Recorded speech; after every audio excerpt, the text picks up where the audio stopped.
کہ آیت بسم اللہ جو ہے وہ سورہ فاتحہ کا حصہ ہے یا نہیں۔ تاہم چونکہ ایک موقف یہ ہے کہ آیت بسم اللہ بھی سورہ فاتحہ کا جز ہے، اس میں شامل ہے، نہ بھی ہو تب بھی ظاہر بات ہے کہ اس سے پہلے لکھی ہوئی تو ہے مصحف کے اندر۔ تو آج آیت بسم اللہ کے بارے میں بات ہوگی۔ یہ آیت بسم اللہ جو ہے، جیسا کہ میں نے ابھی عرض کیا آپ سے، اختلاف ہے۔ تمام جو صورتیں ہیں سوائے ایک کے، ان سے پہلے یہ آیت موجود ہے، بسم اللہ الرحمن الرحیم۔ البتہ ایک سورہ توبہ ہے جس سے پہلے یہ آیت نہیں لکھی جاتی۔ اس کی وجہ یہ ہے حضرت علی رضی اللہ تعالیٰ عنہ کے الفاظ میں کہ چونکہ سورہ توبہ جو ہے وہ تلوار ہاتھ میں لے کر نازل ہوئی ہے۔ سورہ توبہ کے شروع میں جو اعلان ہے کہ مشرکین عرب سے اب کوئی معاہدہ نہ اللہ کا ہے نہ اللہ کے رسول کا ہے صلی اللہ علیہ وسلم، اب ان کو صرف 4 ماہ کی مہلت ہے۔ اس عرصے میں یہ اگر ایمان لے آئے تو ان کی جان بخشی ہو جائے گی، ورنہ انہیں قتل کر دیا جائے گا۔ یہ بات ذرا چونکہ کڑوی ہے، اگر ان جو آیات ہیں سورہ توبہ کی انہیں ان کی فیس ویلیو پر لیا جائے تو اعتراض وارد ہوتا ہے۔ اس کا تو مطلب یہ ہے کہ اسلام جو ہے بالجبر پھیلایا گیا ہے، تلوار کے زور سے اور موت کی دھمکی کے ساتھ۔ لیکن یہ جان لینا چاہیے کہ اصل میں یہ عام نہیں ہے، یہ حکم یہ خاص ہے بنی اسماعیل کے لیے، وہ عرب جو حضرت اسماعیل کی اولاد تھے، انہی میں سے حضور بھی تھے، لہذا ان پر گویا کہ حضور کی بعثت کے ذریعے آخری درجے میں اتمام حجت ہو گیا۔ اب اگر وہ ایمان نہیں لائیں گے تو اللہ تعالیٰ کا جو مستقل قانون ہے کہ جس قوم کی طرف اللہ رسول بھیج دیتا تھا، اگر وہ قوم انکار کرتی تھی تو وہ ہلاک کر دی جاتی تھی۔ جیسے آپ کو معلوم ہے قوم نوح ساری کی ساری غرق کر دی گئی، قوم ہود، قوم عاد جس کا نام ہے، برباد کر دی گئی، تباہ کر دی گئی۔ قوم صالح جس کا نام سمود ہے، وہ بھی اسی طرح ہلاک کیے گئے۔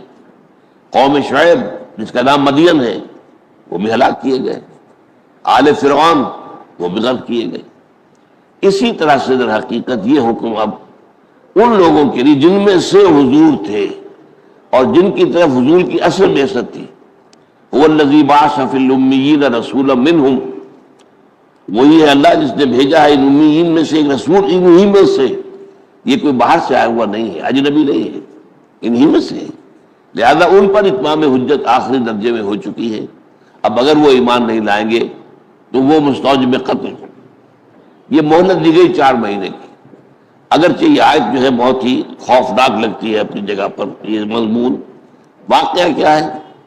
سب اہل عرب ایمان لے آئے، کچھ لوگ پھر عرب چھوڑ کر چلے گئے، انہوں نے ہجرت کی، لیکن یہ کہ کچھ لوگ جو ہیں وہ صرف کچھ لوگ تھے، اکثر جو ہے ایمان لے آئے۔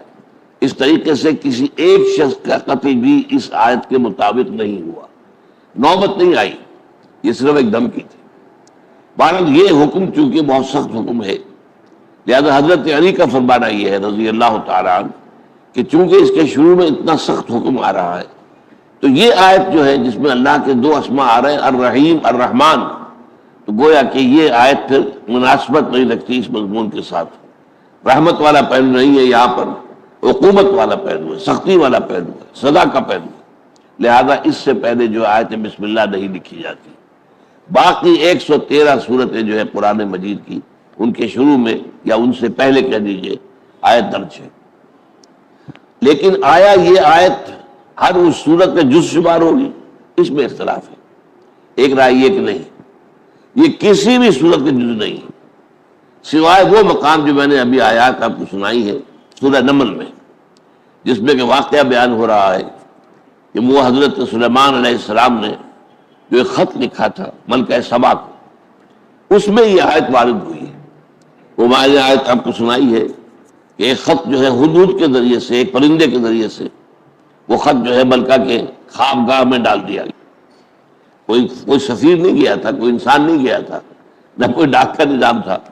بہرحال اس نے وہ خط پڑھا، پھر اپنے دربار میں اس نے کہا، قالت یا ایھا الملأ، اے سرداروں، اے سرداران قوم، انی القی الیہ کتاب کریم، میرے پاس ڈال دیا گیا ہے لا کر ایک خط جو بہت ہی پرجلال خط ہے، بہت جلالت آمیز ہے، انہ من سلیمان، اور یہ خط سلیمان کی طرف سے ہے، وَإِنَّهُ بسم اللہ الرحمن الرحیم، اور اس کا آغاز ہوا ہے اس سے کہ نام شروع نام کے اللہ کے نام سے کہ جو رحمان ہے اور رحیم ہے۔ تو اس کے بعد یہ کہ اللہ تعالی علیہ واتونی مسلمین، حضرت سلیمان کے اصل مضمون کیا تھا اس خط کا کہ تم میرے مقابلے میں سرکشی مت کرو اور فرما برداری اختیار کر کے حاضر ہو جاؤ۔ تو یہ گویا کہ ایک الٹیمیٹم تھا حضرت سلیمان کی طرف سے علیہ الصلوۃ والسلام۔ بہرحال مشورہ ہوا، اس کے بعد وہ اور لمبی داستان ہو جائے گی، اس وقت جو ہے اس کا تعلق نہیں۔ تو یہ جو آیت ہے جیسا کہ میں نے عرض کیا، ایک رائے یہ ہے کہ ہر صورت کے ساتھ یہ جو ہے اس کا جز ہے، ایک یہ کہ نہیں قطعاً نہیں، یہ صرف بطور علامت لکھی گئی ہے، علامت کے طور پر کہ یہاں ایک صورت ختم ہو گئی دوسری شروع ہو رہی ہے۔ اب اس سے آپ سمجھ لیجئے کہ ایک بات اور حل ہو جاتی ہے کہ قرآن مجید کی کل آیات کی تعداد کے بارے میں اختلاف ہے۔ اب پہلا اختلاف تو اسی سے ہو جائے گا، اگر تو اس آیت میں بسم اللہ کو کاؤنٹ کریں تو 113 جو ہے وہ بڑھ جائے گا عدد، اگر نہیں کریں گے تو 113 کم ہو جائے گا۔ لیکن یہ کہ بہرحال یہ ایک علمی مسئلہ ہے جو قراء کے مابین ہے، جو ماہرین قراءت ہیں قرآن مجید کے، ان کے مابین اختلاف ہے۔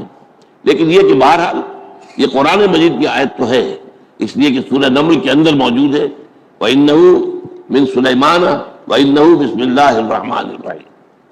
اب آئیے اس پر ہم غور کرتے ہیں اس آیت کے اندر بسم اللہ الرحمن الرحیم، اس سے پہلے جو ہے ایک فعل امر محذوف مانا جاتا ہے، جو کہا جاتا ہے ایک خبر کے انداز میں کہ میں اشرع بسم اللہ الرحمن الرحیم، میں شروع کرتا ہوں اللہ کے نام سے جو رحمان اور رحیم ہے۔ چنانچہ یہ آپ کو معلوم ہے کہ یہ ہماری تہذیب کا ایک جز بن گیا ہے، کوئی بھی کام ہو، اچھا کام جو بھی کر رہے ہو تو بسم اللہ الرحمن الرحیم اس سے اس کا آغاز ہوتا ہے۔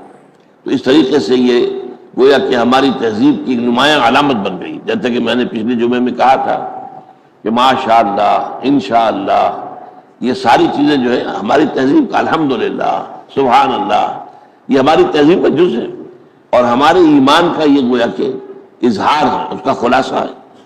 تو جو کام بھی آدمی کرے شروع، وہ کھانا کھانے میں بیٹھا ہے بسم اللہ پڑھے، کوئی اور اچھا کام کرنے لگا ہے بسم اللہ الرحمن الرحیم پڑھے۔ تو یہ گویا کہ اللہ کے نام سے یہ اسم کا لفظ جو ہے اگر علیحدہ لکھا جائے گا تو اسم لکھا جائے گا، اسمہ احمد سورہ صف میں ہے، یہ وہ جن کی خبر دی تھی حضرت عیسیٰ علیہ السلام نے کہ میرے بعد ایک رسول آئیں گے اسمہ احمد، جن کا اسم گرامی احمد ہوگا، تو علیحدہ لکھا جائے گا تو اسم الف اس کے پہلے جو ہے وہ بولا جائے گا۔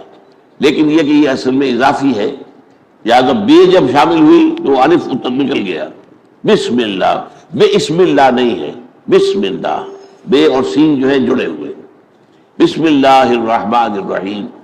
اب اصل جو مضمون ہے اس آیت مبارکہ کا وہ یہ ہے کہ اس میں اللہ تعالیٰ کے 3 اسماء آ رہے ہیں۔ آج ہمیں ساری گفتگو انہی کے بارے میں کرنی ہے۔ سب سے پہلا اللہ، پہلی بات تو یہ جو لفظ ہے سب سے زیادہ عام ہے اللہ کے لیے، قرآن مجید میں بھی، ہماری بول چال میں بھی۔ اس لیے ایک رائے یہ ہے کہ یہ اللہ تعالیٰ کا اسم ذات ہے، اللہ کا اسم ذات ہے۔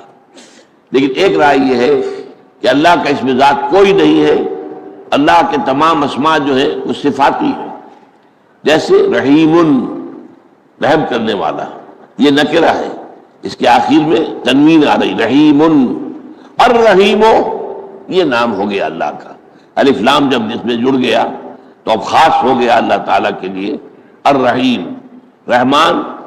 لیکن یہ کہ الرحمن، اسی طریقے سے ہر معاملہ، العزیز، عزیز، عزیز ذو انتقام، اللہ تعالیٰ بہت زبردست ہے، انتقام لینے والا ہے۔